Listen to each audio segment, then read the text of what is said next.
The night my son told me to pack a bag and leave my own house, I was still sleeping on the same side of the bed where my wife used to sleep. Her pillow was still there.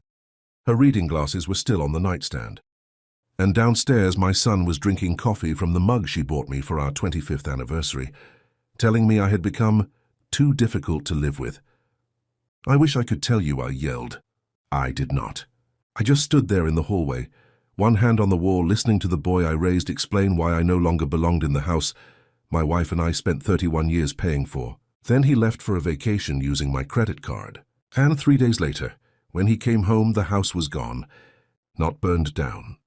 Not stolen. Just no longer his to control. My name is Raymond Cole. I am 67 years old, retired from the City Transit Department in Richmond, Virginia, and until last year, I thought the hardest thing I would ever survive was losing my wife. Her name was Diane. She had been my wife for 38 years. The kind of woman who could make a grocery list feel like a love letter. The kind who remembered every birthday, every neighbor's sick parent, every little thing I forgot, because she carried the emotional weight of our whole family without making a performance out of it. When Diane got sick, our son Matthew was there at first. He visited the hospital. He brought flowers. He called every few days.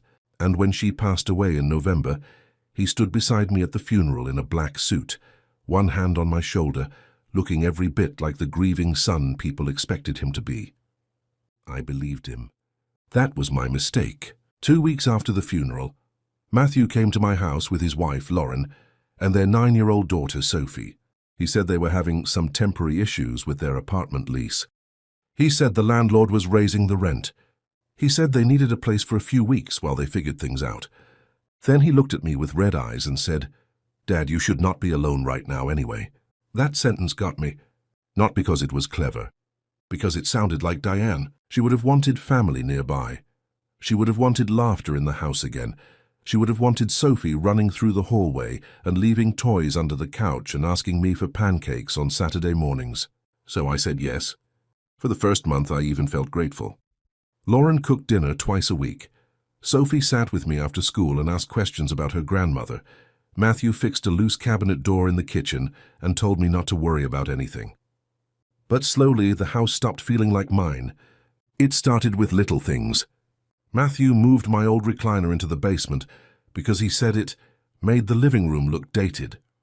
Lauren replaced Diane's curtains with grey ones without asking. The family photos in the hallway disappeared one afternoon and were placed in a cardboard box in the garage because Lauren said the wall needed a cleaner look. I found Diane's wedding portrait leaning against a lawnmower. That was the first time I felt something cold move through me. I asked Matthew why her picture was in the garage. He barely looked up from his phone. "Dad, Lauren is trying to make the space more livable." The space. Not your home, not Mom's house. The space. I should have understood then. But grief makes you generous in dangerous ways. You start thinking every boundary is selfish because you are afraid of being alone. So I kept quiet. Then in February, I noticed charges on my credit card. A hotel in Miami, 2 airline tickets, a spa charge, a restaurant I could not pronounce. At first I thought someone had stolen my card. Then I saw the name on the reservation confirmation, Matthew Cole. I called him into the kitchen that evening. He walked in wearing sunglasses on top of his head, even though it was dark outside. I had the statement on the table between us. "Did you use my card?" He looked at it for about 2 seconds. Then he sighed. That sigh told me more than the answer. "Dad, we were going to pay you back." "You used my card for a vacation?" "It was not just a vacation," he said. "Lauren and I needed a break." I stared at him. My wife had been dead for 3 months. And my son needed a break. I asked him how much he had charged. He told me not to worry about it. That was when I knew the number was bigger than I wanted to hear. I said, "Matthew, you need to stop using my account." His face changed. Not guilty. Annoyed. "You do not understand how expensive life is right now." I almost laughed. I had worked 41 years. I had paid for his college tuition. I had helped with the down payment on his first car. I had covered medical bills when Sophie was born.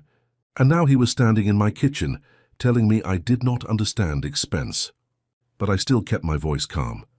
Do not use my card again." He nodded once, then walked away. 3 days later, he told me to leave. It was a Tuesday night, rain against the windows, the kind Diane used to love because it gave her an excuse to make soup. Lauren was upstairs packing for the Miami trip. Sophie was at a friend's house. Matthew was standing by the dining room table, where Diane and I had celebrated birthdays, anniversaries, graduations, every important moment of our lives. He said I had been creating tension. I asked what that meant. He said I questioned too much. He said I made Lauren uncomfortable. He said I kept bringing up the past. Then he looked directly at me and said, "Maybe you should pack a bag and stay somewhere else for a while." I did not answer immediately. I looked around the room. At the grandfather clock, Diane picked out at an antique store.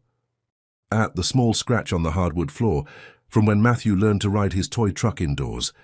At the framed photo of him in his baseball uniform.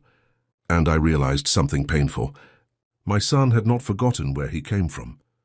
He had simply decided he no longer needed to respect it. So I said, "All right." He blinked. So I think he expected an argument. I went upstairs, packed one overnight bag, and drove to my sister's house across town. But I did not sleep. At 2:14 in the morning, I sat at her kitchen table with a cup of tea and called my attorney. His name was Harold Grant. We had known each other for years. I told him I needed to understand every option available to me. Not because I wanted revenge, because I needed my home back. By morning, I had canceled the credit card. I froze the secondary account Matthew had access to. I changed every password connected to my finances. And then Harold told me something I had forgotten. The house was fully in my name. Diane and I had set it up that way years ago after her father passed. We never thought it would matter, but now it did.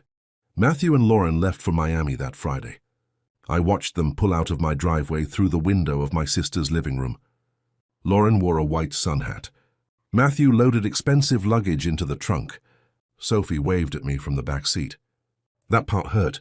She did not understand any of it. Before they left, Matthew sent me a message. "Please do not make this harder than it needs to be." I read it 3 times. Then I forwarded it to Harold.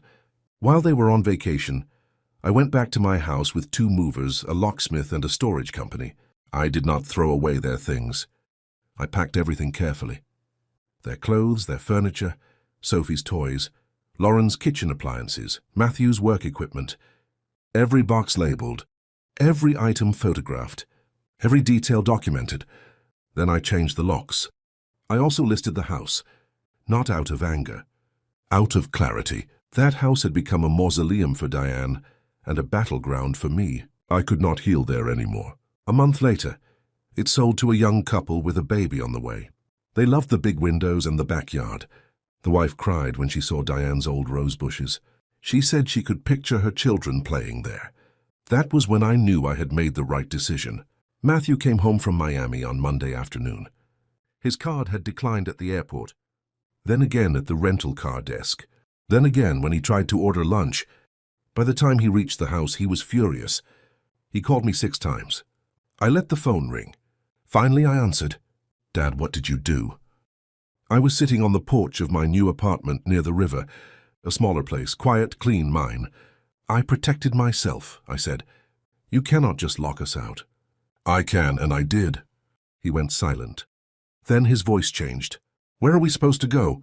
For a moment, I heard the little boy he used to be, the one who climbed into my bed after thunderstorms, the one who called me when he got his first flat tire. But then I remembered Diane's portrait in the garage. I remembered my own son telling me to pack a bag. And I said, "You told me to leave my own home. I took your advice." He started apologizing. Lauren started texting. Messages about misunderstandings, stress, pressure, promises that things would be different. But some apologies only arrive after comfort disappears. And by then they are not apologies. They are negotiations. I did not hate my son. That is the part people do not understand. I still loved him. I probably always will. But love without boundaries becomes permission. And I had given him too much permission for too long. Today I live in a 2-bedroom apartment overlooking the James River. I volunteer twice a week at a community workshop teaching young people basic home repair. Sophie visits me on Sundays. just her. We make pancakes. We walk by the water. I tell her stories about her grandmother. Matthew is working again. He and Lauren moved into a smaller rental outside the city. I hear he is learning what things cost when nobody else quietly pays for them. And maybe that is not revenge. Maybe it is simply reality arriving late. Diane used to tell me that a house is not made of walls. It is made of the people who protect the peace inside it. For a while I thought protecting peace meant accepting disrespect. Now I know better. Sometimes protecting your peace means changing the locks. And sometimes it means leaving the house behind before someone else turns your memories into a place you no longer recognize.